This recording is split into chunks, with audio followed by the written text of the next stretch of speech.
자, 이번 시간은 그 신뢰 보호 원칙하고 부당결부 금지 원칙까지 보셔야 돼요. 신뢰 보호 원칙은 그동안 시험에서 많이 출제된 바가 있습니다.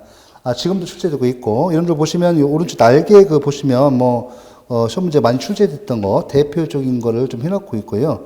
그 다음에 부당결부 금지 원칙도 또 종종 나옵니다. 그러니까 지금 신뢰 보호 원칙 위주로 많이 나오고, 그 다음에 많이 나오는 것이 행정의 자기구속의 법리가 많이 나오고, 이어서 이제 비례 원칙하고 평등 원칙, 그 다음에 여기 보시면 이제 부당결부 금지 원칙 이렇게 나옵니다. 시간 내서 좀 많이 보고 또 특강 시간에도 계속 반복해서 합니다. 나오는 부분만 계속 나오니까 정리를 잘 하셔야 하고. 자, 신뢰 보호 원칙 봐볼까요? 그 의 부분부터 보시면 같이 한번 봐볼게요. 36페이지. 자, 개인이 동그라미 1번입니다.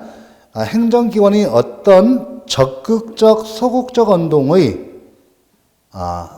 정당성, 존속성에 대해서 준 신뢰가 보호 가치가 있는 이익인 경우에 그 신뢰를 보호해 줘야 한다는 원칙을 말하죠. 이때 보시면 이제 개념에서 관계된 거 신뢰 보호 원칙도 마찬가지예요. 일단 이제 당구장 표시하고 있습니다. 별표 3개하고 당구장 표시도 같은 거예요. 중요한 거. 신뢰 보호 원칙.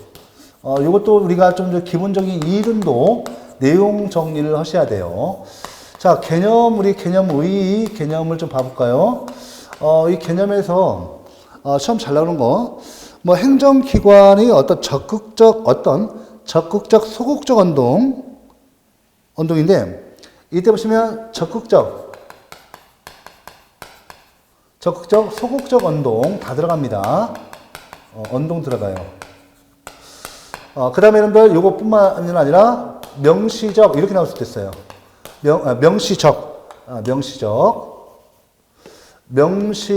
또는 묵시적 의사표시 이거 다 듭니다.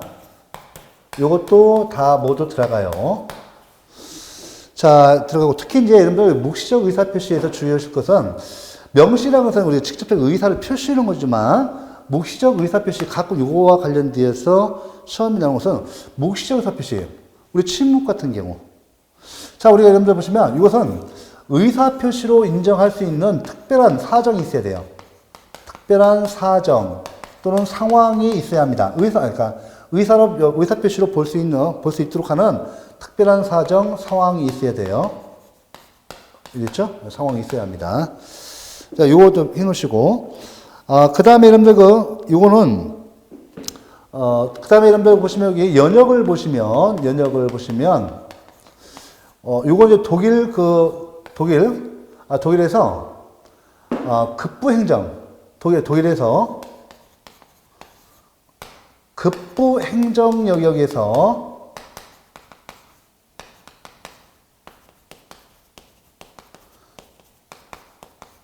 자, 판례를 통해서 성립 발전한 이론이에요. 원래는 우리가 비례 원칙은 주로 기능이 경찰 행정 영역에서 이렇게 적용되고, 역할을 합니다. 이 신뢰 보호 원칙 같은 경우는 급부 행정 영역에서 주로 기능을 하고 그 역할을 담당합니다. 그렇지만 비례 원칙도 신뢰 보호 원칙도 마찬가지로 행정법 전 영역에 걸치는 일반 원칙으로 인정되고 있습니다. 확대 발전했다는 것이죠. 중요하고, 특히 이건 중요한 건 연역적인 사회에서 미망인 사건 판결이 있습니다. 또는 과보 보조금 사건이라고 해요. 사건 판결이죠. 자, 이 판결을 통해서 바로 이 신뢰보호 원칙이 성립 계기가 된 판결인데, 이때 중요한 것은 이때요.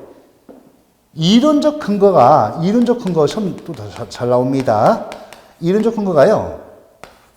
신뢰 보호 원칙이 아니라 신의 성실의 원칙이죠. 신의 성실의 원칙을 그 이론적 근거로 삼았습니다. 즉,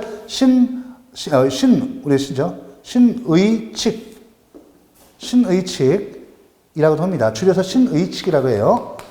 이 신의칙 내지는 신의 성실의 원칙을 갖다가 그 이론적 근거로 했어요. 그러다가 많은 비판이 있게 되자, 비판을 받게 됐어요.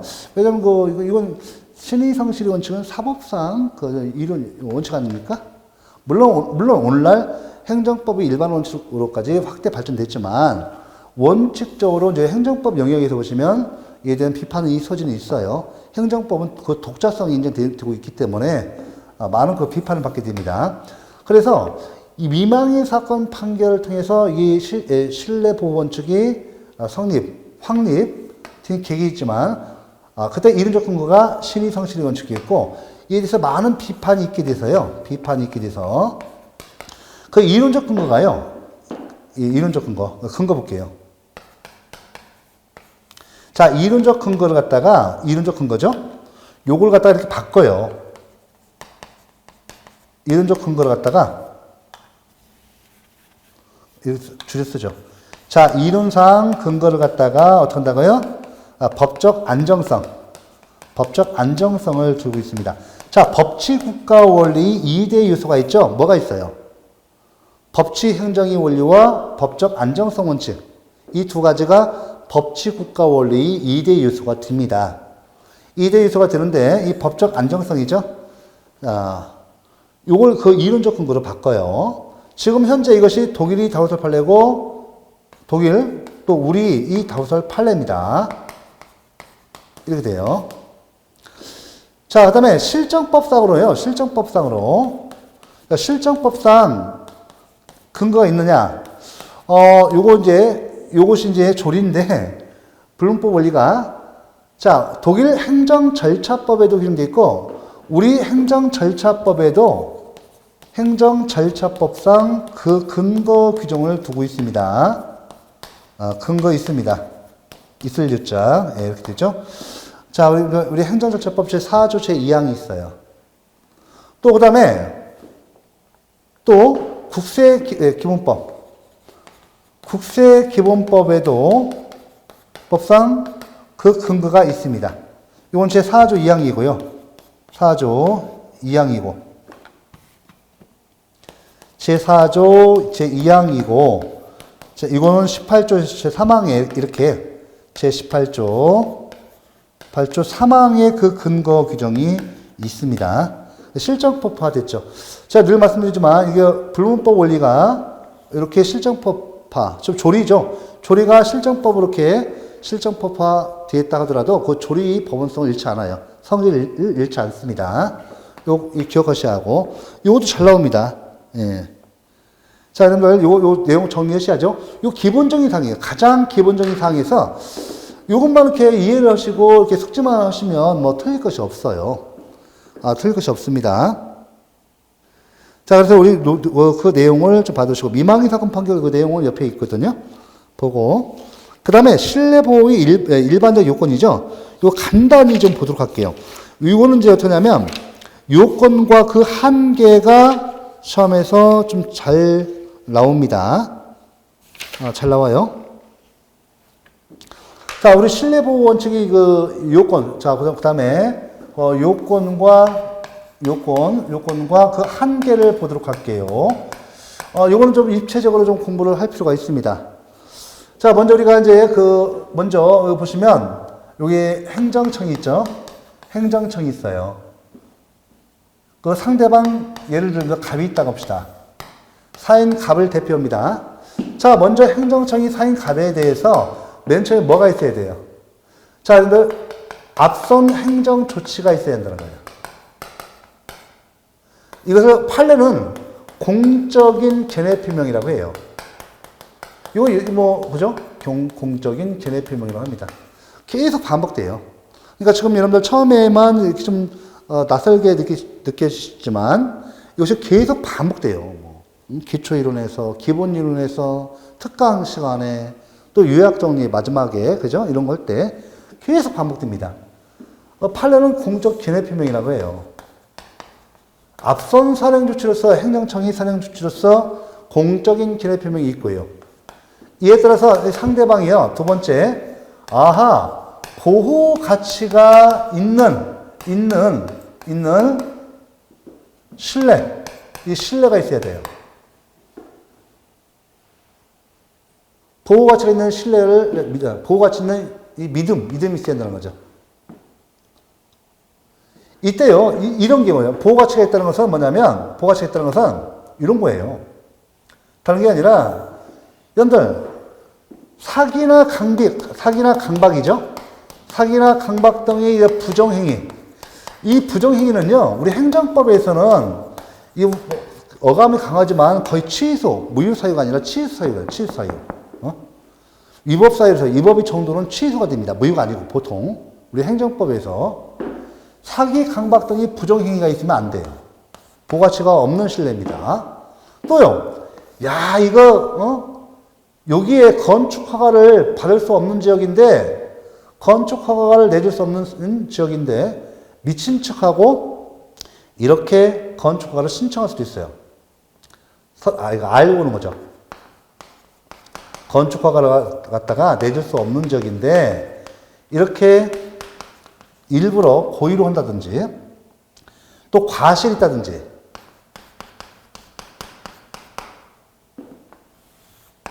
이거 없어야 돼요. 이 두 가지.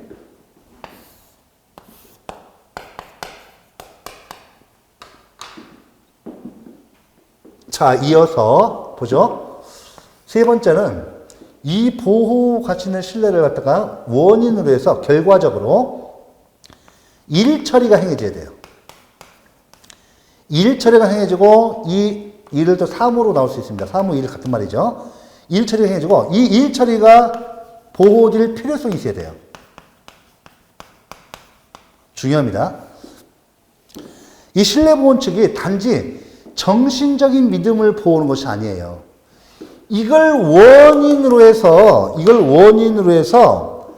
결과적으로 어떤 일처리가 행해져야 돼요. 일처리가 행해지고 그 일처리 결과를 보호할 필요성이 있어야 돼요. 그래서 이게 꼭 하고요. 이게 원인이고 결과적으로 이렇게 나와야 합니다. 그래서 네 번째 요건이 뭐냐면 바로 인과관계가 있어야 된다는 거죠.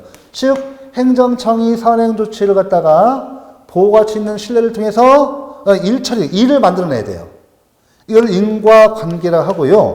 우리 판례는 우리 상당 인과관계를 취하고 있습니다. 상당 인과관계를 취하고 있어요. 그 다음에 나올 것이 다섯 번째죠. 자, 이때 행정청이 이 선행 조치에 반하는 행정 조치를 해야 돼요. 반하는 행정 조치를 해야 합니다. 자, 예를 들면 우리가 공적 견해 필명으로서 건축 허가를 내줬어요. 사실은 이 건축 허가를 내줄 수 없는 지역입니다. 고도 제한 구역인데, 위법한 건축 허가예요. 이 갑이 건축 허가를 신청했겠죠. 당연히 신청하죠. 사인의 공법병으로서 신청을 하겠죠. 자, 근데 이 갑이, 자, 이때 갑은요. 예를 들면, 이거 고도 제한이다. 고도 제한 구역이에요. 구역. 또 다음에 여러분들 건축 한계선이 있어요. 건축 한계선을 갖다가 위반이 있어요. 당연히 뭐가 돼요? 위반하면 위법이 되겠죠. 자, 이 사람이 이 건축 고도제한 구역 위반이다. 건축 한계선 위반을 알고도 일부러 고의로 이렇게 했다. 행정청이 이걸 미처 확인 못했죠. 행정청의 어떤 착오에 의해서 이렇게 공적인 기능표명, 건축 허가를 내줬다는 거죠.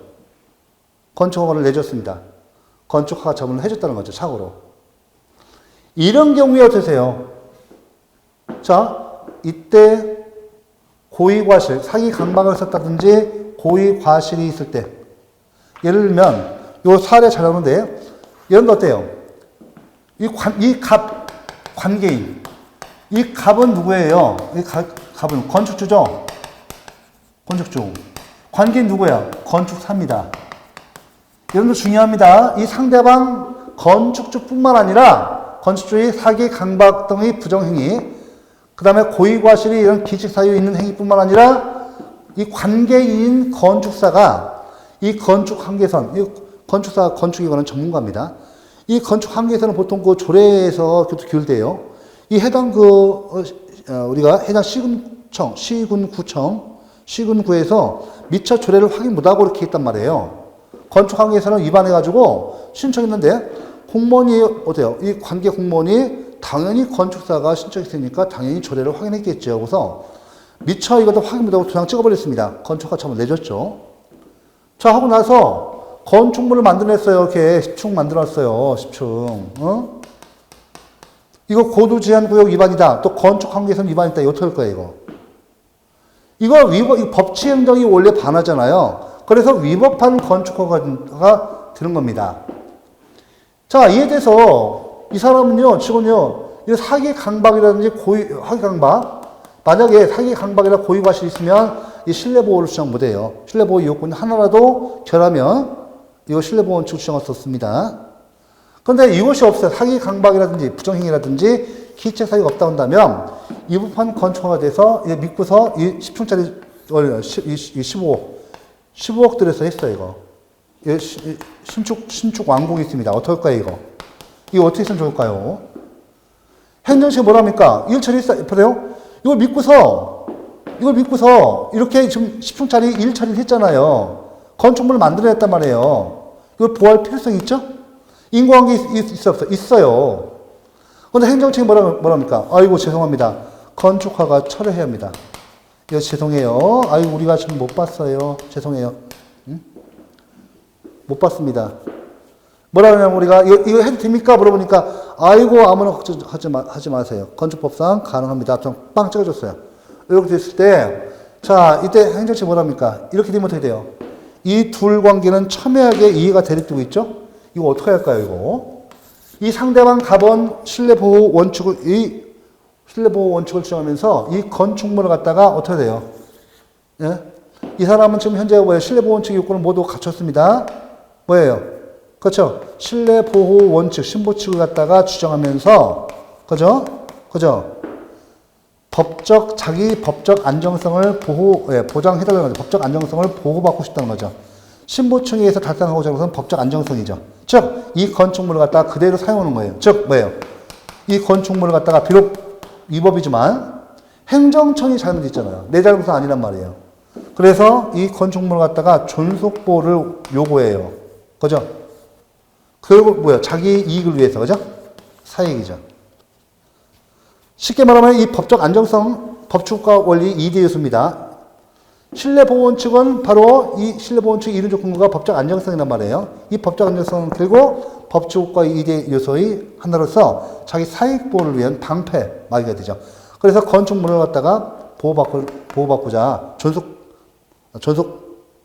보장을 받고자 주장하는 거죠. 왜냐면요, 이런 봐보세요. 이렇게 되는 경우 이거 건축허가를 철회해버리면 어때요? 이거 다 이거 부수해야죠. 이 사람은 처음부터 다른 지역 가서 또 땅을 사야 하고, 아니면 이거 재건축을 하는데 돈을 어마어마한 15억 또 들어서 할 수는 없잖아요. 그동안 저축 깨고, 조그만 있던 땅 팔고, 은행 대출 받아서 겨우 만들어냈는데 이 사람 죽으란 얘기예요. 또 돈 들여서 한다. 못해요. 요거 짓는데도 얼마나 고생, 머리 다 흰머리 생깁니다. 겉머리가 이게, 흰머리가 될 정도로 많은 스트레스를 받아요. 그래서 어떠냐면, 이 사람은 자기 실내보호원칙을 주장하면서 자기 법적 안정성에 의한 사익을 보호받고자 하죠. 근데 행정청은 뭐라고 얘기하는 겁니까? 아이고, 택도 없는 소리죠? 행정청은 뭐라고 해요? 무슨 얘기냐? 그래, 우리 잘못했다.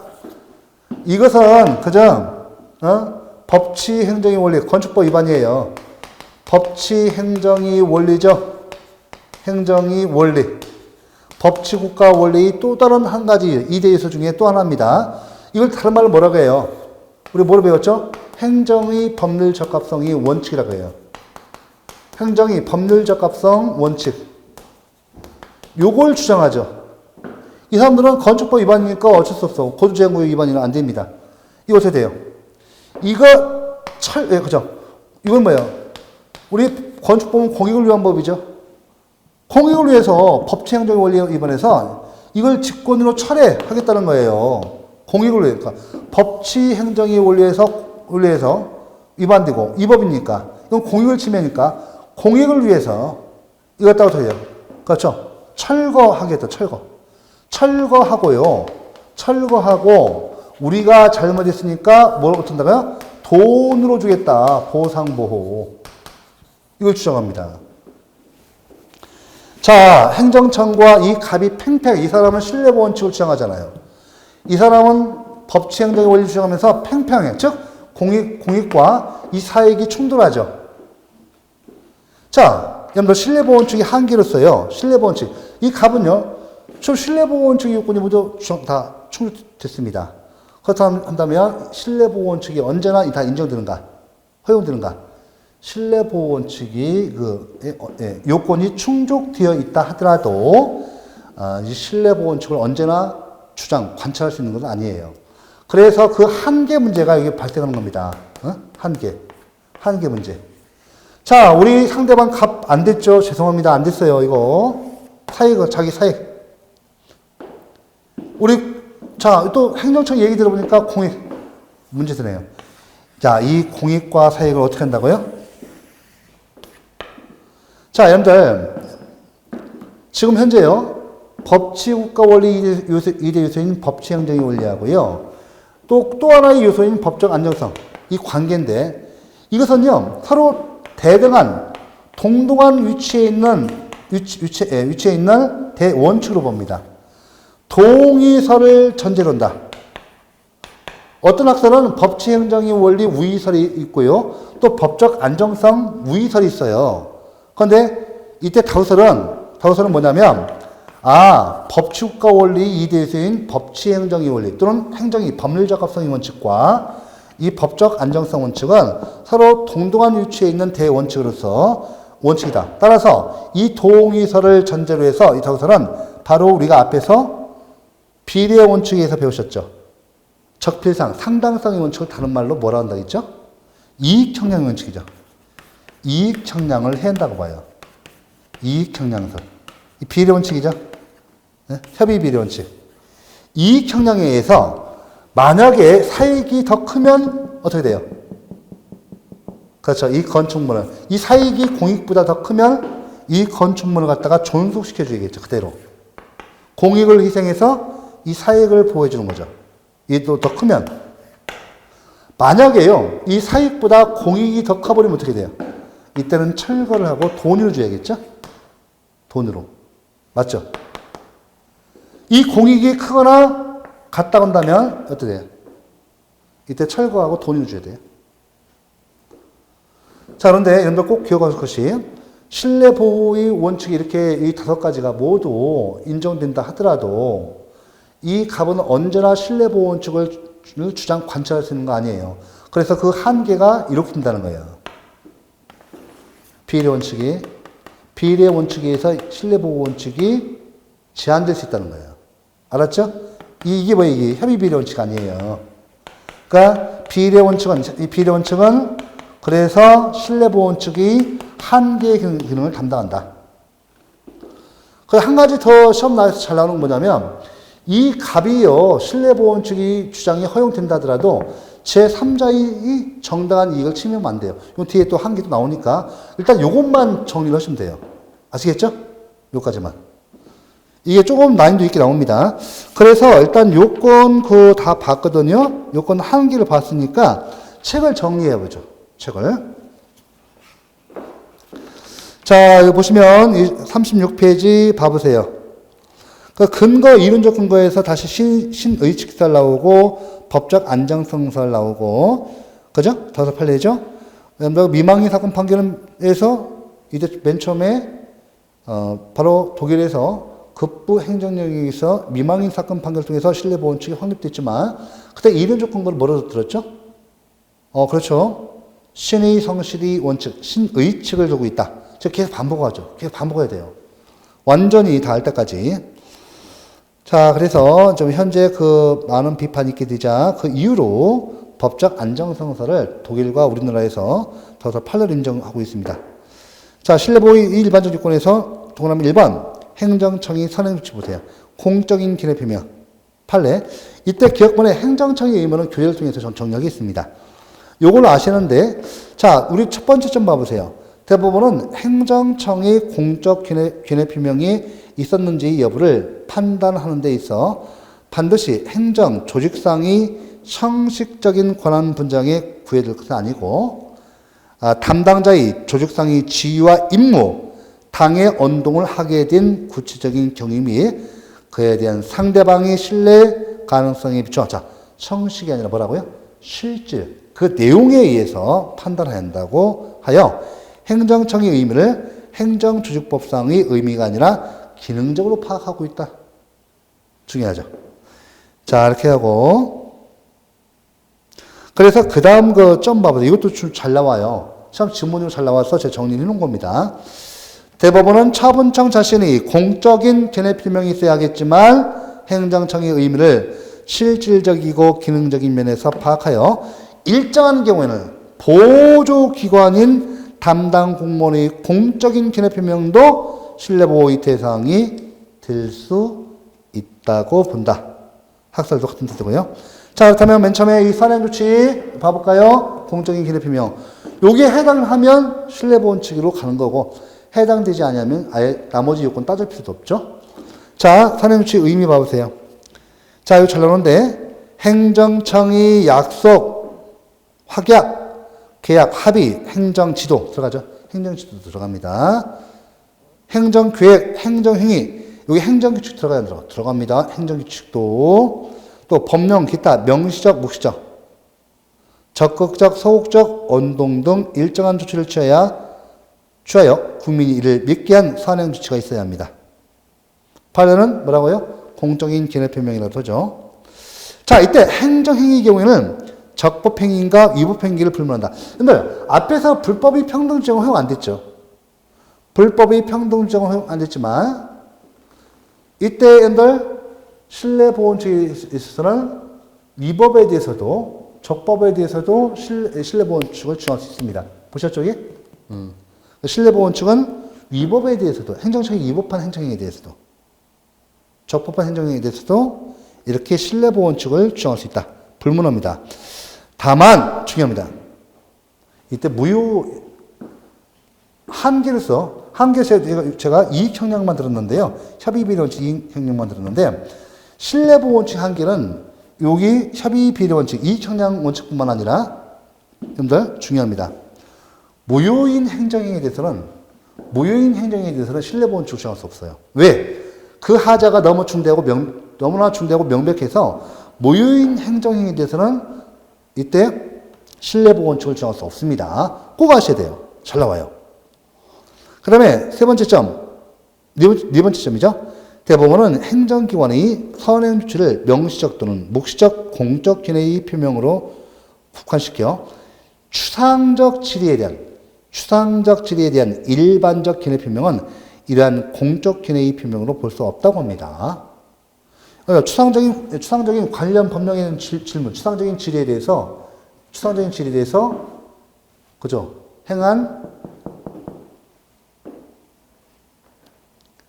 일반적 견해 표명. 이건 공적 견해 표명, 공적인 견해 표명 선행조치에 포함되지 않습니다. 잘 나와요, 이거. 아주 잘 나오는 질문입니다. 자, 선행조치의 의미 중요하고. 여러분들, 여기에 공적인 견해 표명 일반도 있죠? 동그라미 2번 보세요. 1번 공적인 견해 표명 일반에서 동그라미 2번 보세요.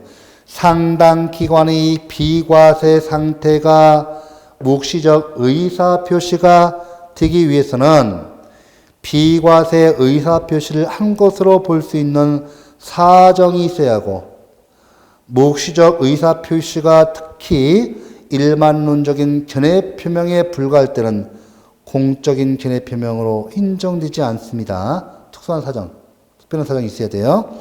자, 공적인 견해 표명 인정 사례에서 동그라미 1번, 2번, 동그라미 1번, 2번은 보통 잘 나온 지문이에요. 자, 1번 보세요. 보건 사회부 장관 보건사회부 장관이 의료취약지 병원 설립 운영자 신청 공고를 하면서 국세 및 지방세를 비과세하겠다고 한 발표는 공적인 견해 표명에 해당한다. 중요하죠. 꼭 아셔야 돼요. 그 다음에 구청장이 지시했다는 총목과 소속 직원이 대체 취득으로 인한 취득세 면제 약속은 공적 견해 표명에 해당하고 신의 측이 준다. 공적 견해 표명에 해당돼요. 자, 그 다음에 공적인 견해 표명 부정 사례에서 동남이 1번, 2번 잘 나와요. 또 4번 잘 나옵니다. 5번까지 지금 잘 나온 것만 제가 딱 해놓은 거예요, 지금. 요거는 좀 다 시험에 나온 거니까 중요한 거 2개, 3개만 보겠습니다. 나머지 읽어주셔야 돼요. 자, 여러분들 여기 보시면 몇 번을 보시냐면, 공적인 견해 표명 부정 사례에서 여러분들 1번, 2번 보겠습니다. 자, 1번. 지방해운항만청장이 지역개발세 감면에 대한 견해 표명은 신의칙 적용이 요건인 과세관청이 견해 표명으로 볼 수 없다. 그 다음에 여러분들 동남 2번. 폐기물 처리 사업 계약에 대해서 적정 통보를 한 것만으로 그 사업 부지 토지에 대한 국토 이용계획 변경 신청을 승인하여 주겠다는 취지의 공적인 견해 표명으로 볼 수 없다. 그 다음에 여러분들 4번. 헌법 재판소의 위헌 결정은 공적 견해 표명으로 볼 수 없다. 하나만 더 볼게요. 5번. 잘 나오는 거, 잘 나옵니다. 재정경제부가 보도자를 통해 법인세법 시행규칙을 개정하여 법제처의 심의를 거쳐 6월 말경 공포 시행할 예정이라고 밝힌 것만으로는 공적 견해 표명으로 볼 수 없고 위 관계 규정이 실제 공포 시행 여부를 확인하지 않는데 기책 사유가 있다라고 되어 있죠. 보시고 그 나머지 여러분들 그 동그라미 6번부터 13번까지 꼭 보시기 바랍니다. 꼭 보셔야 돼요. 그 다음에 여러분들 디귿번 선행조치의 존재에 대한 주장 책임. 여기서 여러분들 누가 해야 돼요? 이 선행조치가 있었으면 누가 입증해야 돼요? 원고가 해야 돼요. 원고. 소송을 제기한 원고 피고가 되니까. 그죠? 법률 요건 분리해서 된다면 원고와 피고는 각각이 자기에게 유리한 모든 사실. 이 갑은 어떻게 이 선행조치 공적 견해 표명이 있었으면 입증해야죠. 당연히 입증해야 합니다. 그 다음에 보호가치 있는 신뢰, 관계인이 기책 사유가 없을까? 관계인이 기책 사유 없어야 되고 상대방뿐만 아니라 관계인이 기책 사유, 건축주에 대해서 건축사, 그죠? 과실이 없어야 합니다. 자, 이렇게 했고 여기 세 번째 보호가치 의무에 대한 판단 기준에서 세 번째 점 봐보세요. 자, 따라서 관계인이 신뢰를 형성하는 과정에서 기책 사유, 신청서의 허위 기재라든지 뇌물 제공, 사기 강박 등이 있는 행위. 이런 부정행위를 한 경우에는 그 신뢰는 보호가치가 없어 보호될 수가 없습니다. 그 다음에 오른쪽에 여기 두 번째 점도 마찬가지예요.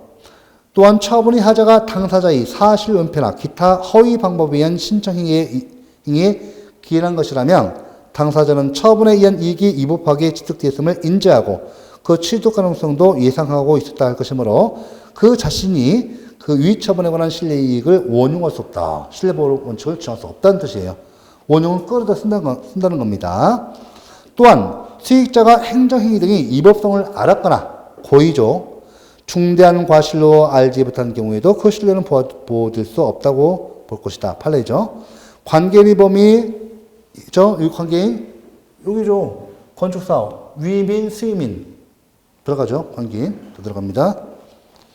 자, 처리보호 신뢰에 기초한 상대방의 처리보호.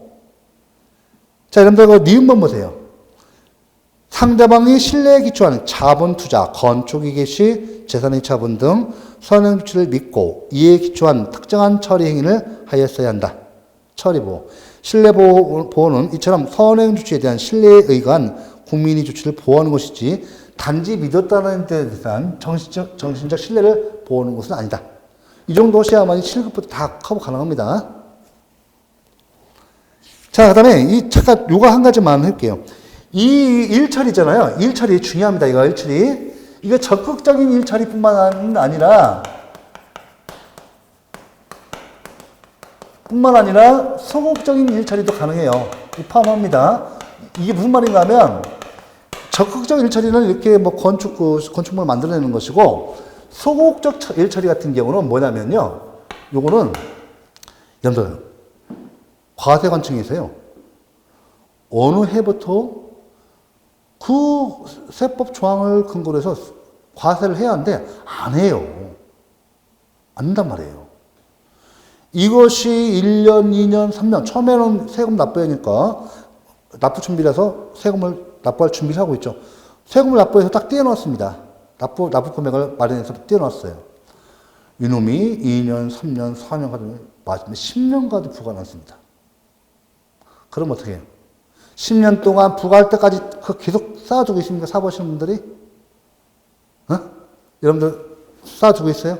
아니죠. 돈 급하죠. 그렇습니다. 아이, 이제는 뭐 국가에서 뭐 세금을, 이 조항은 뭐 3만 원 됐구만. 뭐 더 이상 부과할 마음이 없는가 보네. 부과할 뜻이 없는가 보네. 뭐 정책이 바뀌었나? 그 돈을 써버린단 말이에요. 금전소비. 금전소비죠? 돈. 이런 소극적인 일처리도 가능합니다. 이거 처음 다 나왔던 겁니다. 지금 제가 이렇게 지금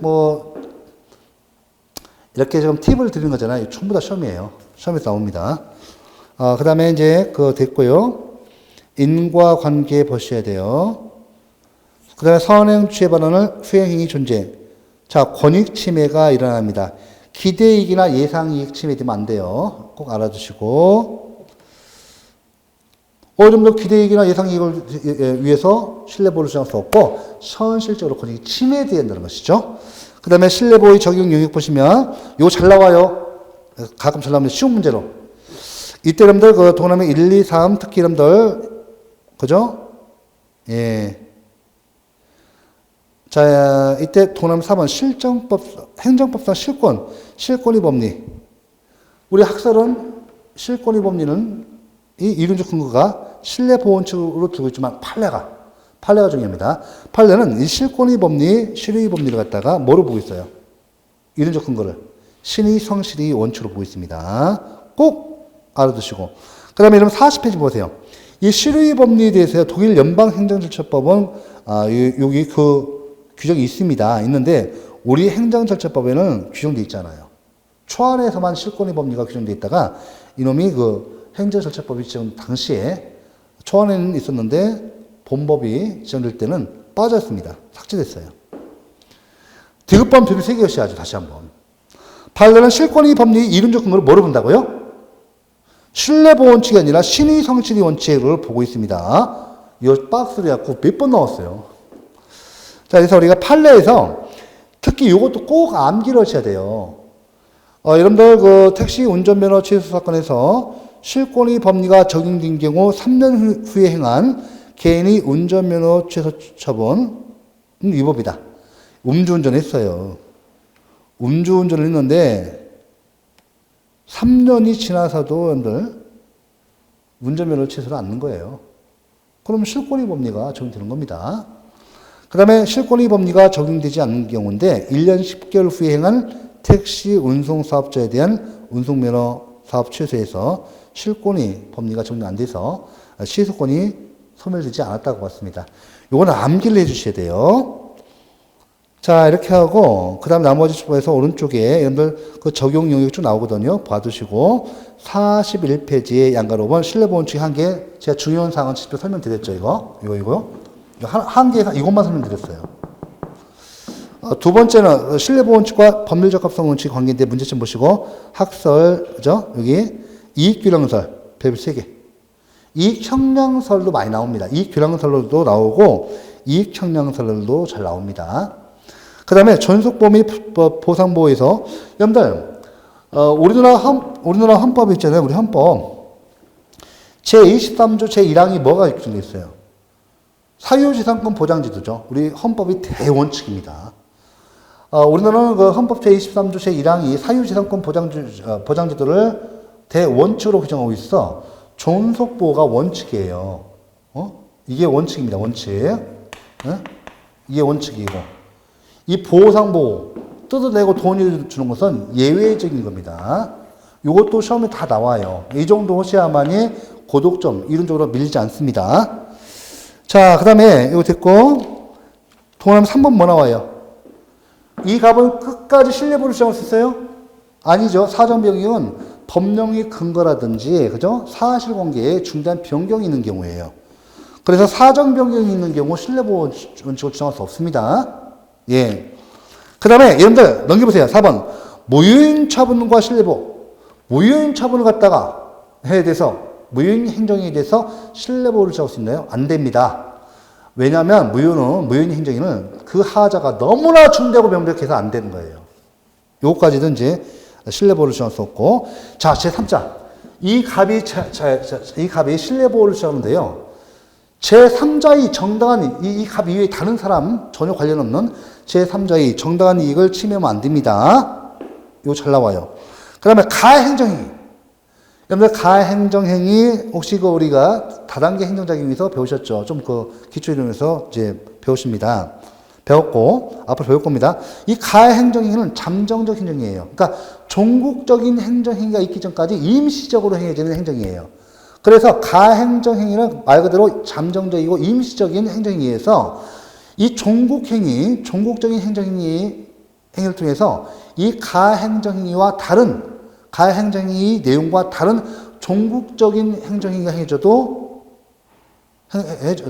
문제가 되지 않습니다. 원래 가행정행위 운명이 그렇다는 얘기예요. 예를 이런 얘기 어때요? 여러분들 우리 소득세법 보시면 자진신고할 수 있죠. 자기 소득 사실을 솔직하게 민주시민으로서 솔직하게 신고하도록 되어 있어요. 자, 그러면 잠정적으로 우리 과세관청은 이걸 믿고서 그에 대해서 그 소득 사실을 갖다가 근거해서 잠정적으로 과세 처분을 합니다. 아시겠죠? 자, 그런데 자, 이 갑이라는 사람은 고소득자예요. 그런데 유독 이 사람만 다른 그 고소득자와 달리 세금 신고가 작아요. 그럼 이상하다 생각해서 우리 국세청에서 다시 조사 들어가겠죠? 세무조사 들어갑니다. 들어갔더니 웬걸 이 사람은 10억을 벌었는데 1억을 벌었다고 한 거죠. 뻥친 거죠. 거짓말하는 거죠. 종국적인 처분에서 소득세 부과처분에서 10억에 대한 처음에 1억을 신고했으면 1억을 근거로 해서 세금 미개요. 가행정위로 잠정적으로. 나중 이상해서 세무조사했더니 10억이에요. 그러면 종국적인 행정에서 종국적인 과세 처분에서 10억으로 클 수 있단 말이에요. 그래서 가행정행위에 대해서 신뢰보호를 주장할 수 없다는 거예요. 잘 나옵니다. 또 그 다음에 신뢰보호 원칙이 위반이 효과인데 여러분 똑같아요. 제가요 신뢰보호 원칙을 여러분들 신뢰보호 원칙을 포함해서 행정법의 일반 원칙은 법규성이 있어요. 법규를 위반한 행정행위는 뭐죠? 위법이 돼요, 위법. 그럼 위법의 종류는 뭐냐? 원칙이 뭐라고 말씀드렸어요. 행정행위에서 배우는데 꼭 기억하시기 바랍니다. 자, 법령 등 법규성이 있는 이런 것을 위반한 행정행위는 원칙적으로 위법이 되고, 위법의 종류는 중대명백설에서 원칙적으로 취소가 됩니다. 무효가 된다면 거의 틀려요. 그러니까 요 위헌위법의 정도, 위반의 효과에서 취소가 됩니다. 됐죠? 예, 무효가, 취소가 됩니다. 꼭 기억하시고, 예외적으로 무효고, 그 다음에, 국가배상법상 취소할 수 있는 행정이죠? 이에 대해서 공무원의 직무상 불법행위에 해당되면 국가배상, 행정상 손해배상이 인정됩니다. 그 다음에, 부당결부금지 원칙, 이것만 잠깐 보겠습니다. 자, 이것만 보고 이제 끝낼게요. 부당결부금지 원칙인데, 요거는 이제 우리 의의에서 좀 보시면 어렵지는 않아요. 같이 의의를 갖다 한번 부당결부금지 원칙 내용을 같이 책으로 보도록 하겠습니다. 의의 보세요. 행정권한이 부당결부금지 원칙이란 행정기관이 공권적 조치를 취함에 있어 그것과 실질적, 즉 내용적 관련이 없는 반대급부와 결부시켜서는 안 된다는 것을 의미합니다. 그러니까 이는 행정기관의 권한 행사와 상대방의 반대급부 사이에 실질적인 관련성이 있어야 한다는 의미에서 관련성이 명령이라고도 불립니다. 좀 잘 나오는 지문이고, 근거 보세요. 부당결부 금지 원칙의 근거는 자의의 금지, 법치국가의 원리, 광의 비례 원칙, 밑줄, 광의 비례 원칙, 이거 과잉 금지 원칙. 자, 일부 견해인데요. 일부 견해인데 요것도 시험에 한번 나왔기 때문에 정리를 해드릴게요. 이건 좀 이거 있어. 여러분들 우리 비례 원칙, 광의 비례 원칙은 적폐상이죠. 적합성의 원칙, 필요성의 원칙, 상당성의 원칙이란 말이에요. 여러분들 여기에서 광의 비례 원칙 밑줄 그으시고 여기다가 일부 견해, 일부 유력한 견해예요. 그러니까 소수설이라는 거죠. 우리 적합성의 원칙이죠. 비례 원칙에서 이 적합성 원칙이